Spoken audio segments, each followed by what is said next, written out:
Let's do a full set of gel extensions at home.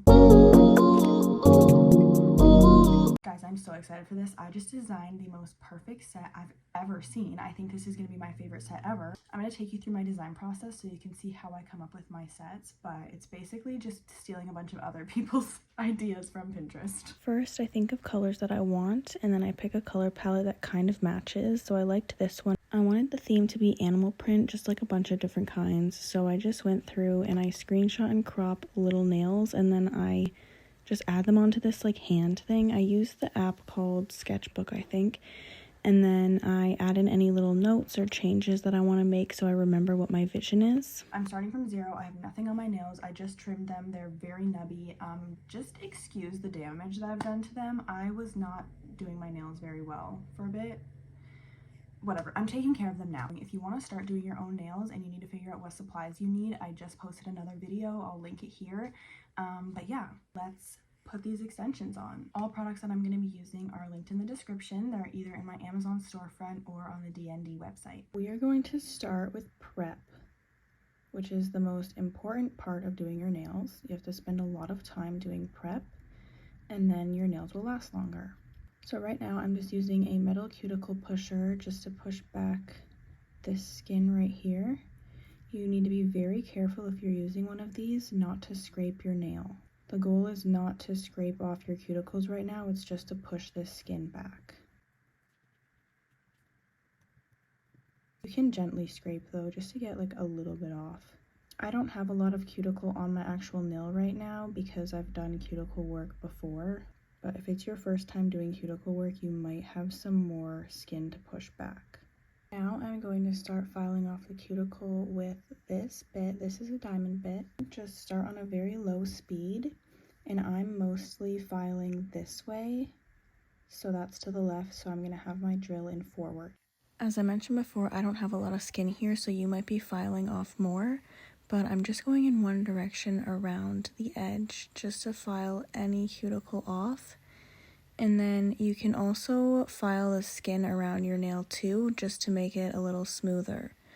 I don't clip any skin off unless it's a hangnail, like that extra fold that some people clip off. I don't do that because I don't trust myself, and I'm just worried that bacteria is going to get in there. So I just stick to using my file, and I'll use it to get the cuticle off, and then on my actual skin around my nail as well. Especially if any skin feels hard, I'll just use this bit to file it off as well. I know some people say they're scared to start using the drill, but it actually doesn't hurt at all unless you stay in one spot for too long. So as long as you're going gentle, keep it on a low speed at first, and don't file one spot for too long. It shouldn't hurt at all, and don't be scared to like file your skin as well because it really doesn't hurt. Especially these diamond bits. They do not hurt at all. You can like fully file your skin with these. If you don't want to use a nail drill, you can just use a soft file and just go around the nail like this. Just stay in one direction though. So after the cuticle work is done, I'm just gonna rough up my nails with this file. You can do this with a nail drill, but I'm just scared of over damaging them.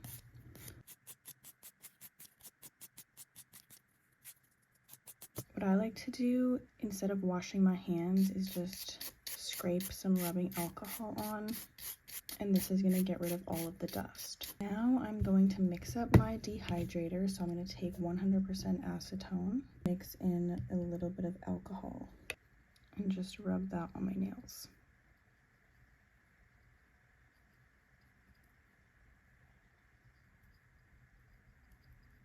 And that's what they're looking like after prep. So I am going to be using the DND Soft Gel Tip products. So I have the full medium almond tips, and then this is their primer and their glue. First, I'm picking out my sizes. So you want to make sure that they fit sidewall to sidewall. So if I'm in between sizes, see this one is like a bit too small, This one is like maybe a teeny bit too big. I'm still gonna go with the one that's too big so I can file the sides. If you pick the one that's too small, it's gonna pop off. So I measure going like a little bit off of the cuticle. You can kind of see that gap that I'm leaving there just because I fill it in with the glue later, but that's how I measure to start. Now what I like to do is make sure they fit perfectly. So this one I can feel it touching my skin on this side. I'm just gonna slightly file that down. Now that fits way better. I'm gonna do that for all of them. Taking the tip primer and I'm just gonna put it on the back side of each nail. And I'm also going to put that on my nails. And I'm kind of trying to like scrape it in there. This is not in the instructions, but I'm painting a very thin layer of the glue onto my nails, and I'm gonna cure that for just like 30 seconds. Make sure you don't get any of this on your skin, and if you do, wipe it away with alcohol before you cure it.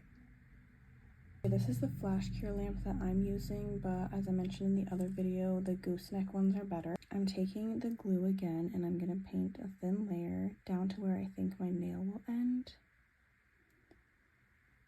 And then I'm also going to scrape some to get it to pool at the front.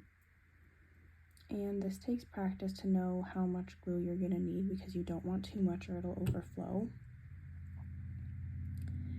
And then what you're going to do is go at a 45-degree angle, start at the cuticle, and then push down. So I'll show you. I like to turn my lamp on first so that it's on and I can just go right in. And then apply it like that.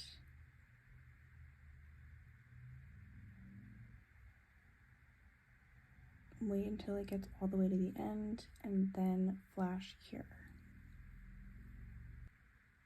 You have to wait a little bit and then you can release and leave it in there for a little bit longer. Okay, that's what that looks like, and as you can see I left that little gap right there. That's completely fine. I'm going to show you how to not get too much on your brush. So I like to swirl it around like this and then come out and scrape off one side. And then that's like the perfect amount. Paint the thin layer and scrape. This also depends on how long your nails are. That was not enough, so I'm just going to grab a little bit more from the bottle. My nails are like super short right now, obviously, so it's not taking a lot of glue to get there.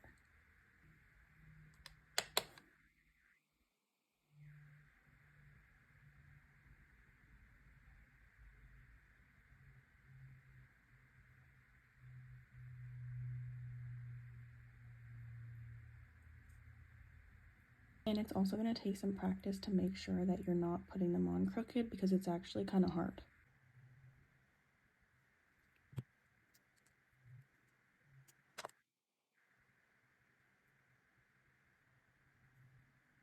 For the D&D gel, after they're all on, you have to cure them for 40 seconds, but check the instructions of your glue because it may need to be longer. Now I'm going to do this hand. They are all on. Now I am just going to file them. I've learned not to clip them because they can crack, so it's better to just file them down.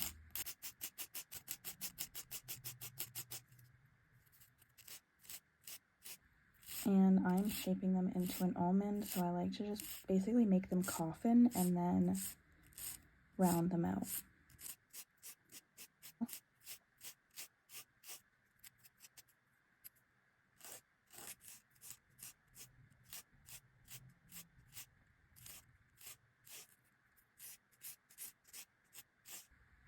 That's how I shape them into almonds. Make sure you're keeping your file very straight. Do not angle it at all or else you're going to end up with dinosaur claws. And just lightly file the sides. Just to keep them slim, but you don't want to over file this. Make sure that you're keeping it straight with the side wall. And make sure you're doing it from this angle and also this angle so that you're not getting crooked in any way. Now that I have both hands shaped, I'm going to go in with my mandrel bit and just buff off the shiny layer. I basically just do a light buff over the whole thing, And then I'm gonna start at the side and go again in one direction and try and blend the nail with my natural nail. So I'm trying not to actually touch my natural nail. I just want to thin out the very top of it, I guess, just so that it blends in better.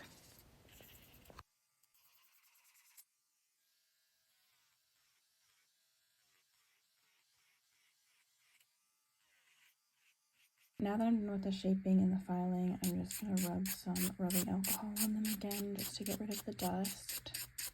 I'm going to take that same glue and I'm going to paint a thin layer over the whole nail. And then I'm going to fill in that gap that I left.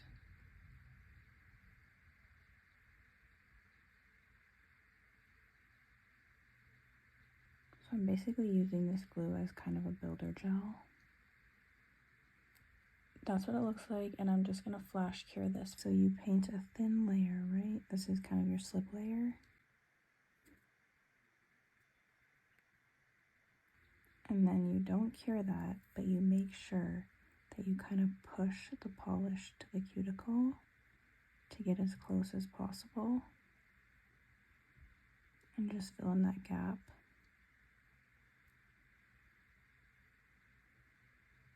And then drag it down. Okay, those are all done. I'm going to take a lint-free cotton pad and some rubbing alcohol. And I'm just going to get rid of that sticky layer that's on top. Oh, also after flash curing these, I cured them in the big lamp for a minute. And now I'm going to do the other hand. This is what we're looking like. So good. Now we are ready to paint, my favorite part. For my base color, I'm using Bubblegum by D&D, which is just a sheer pink. I think the easiest way to get close to the cuticle is to start a little further down and then push the polish up, which you can kind of see that I'm doing here. It's never to start at the actual cuticle. For my first finger, I'm doing this green French tip with the color Wild Sage. And I like to start by just painting the tip, and then I'll go in with a liner brush later and kind of like sharpen the edges and pull it up a bit more to make it a deeper French rather than a straight French. And I put my colors on this little resin plate. And now I'm going to start with the liner brush to make the edges.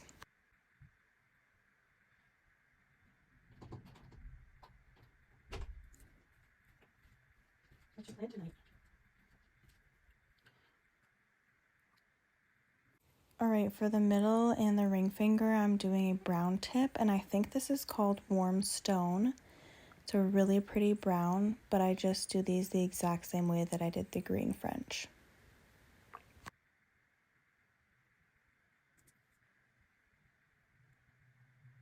I use the same sage color to paint the whole pinky.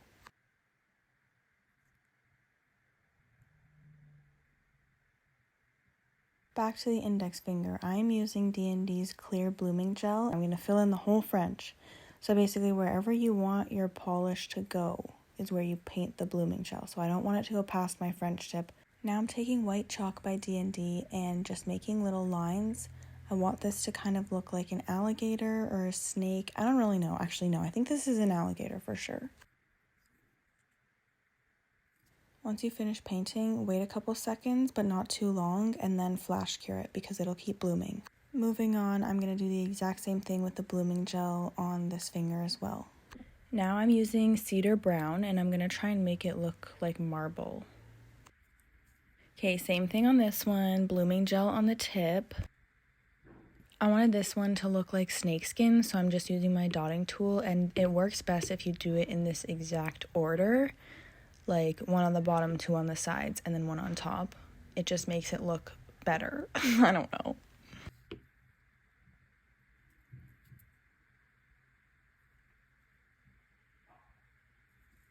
That looks so cool.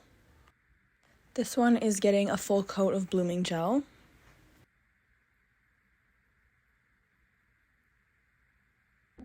And then I'm using the color Silky Beats, and I'm going to create that same kind of crocodile print that I did on the index finger, so just painting lines. I feel like I could be better at this because they're not that straight, like I don't know. could be better.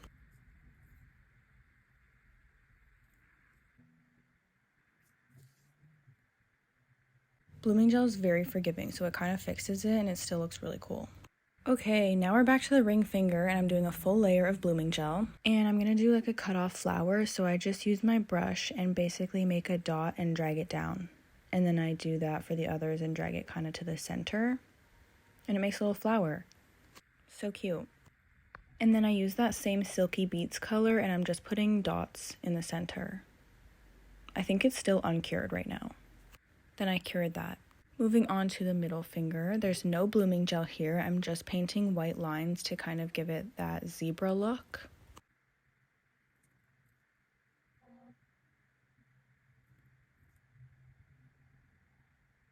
Okay, the thumb was actually so problematic. I don't even think I fully showed what I did because it took me like 20 minutes to figure this out. But basically, I painted some blooming gel, used a sponge to kind of try to make an aura, which didn't really work.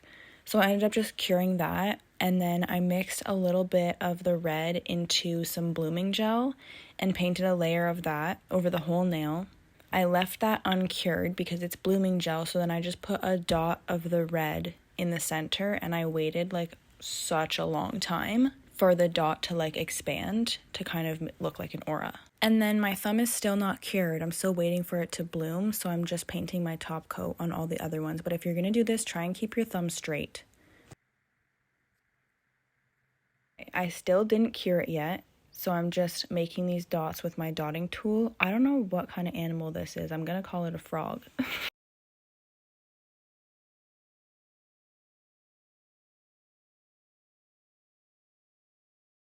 So this is one hand done. I literally love them. I think they're so good. Like, are you kidding me? Hello? The only one that I'm not in love with is this one, but that's okay. The aura though, that took so long to like expand. I really need a different method for that, but okay, now we need to do the entire other hand. This is like the most dreadful part. This was the original design. And this is what we ended up with. They are literally perfect. Like, these are definitely the most elaborate nails I've done. Definitely the craziest, but I love them. Okay, bye guys.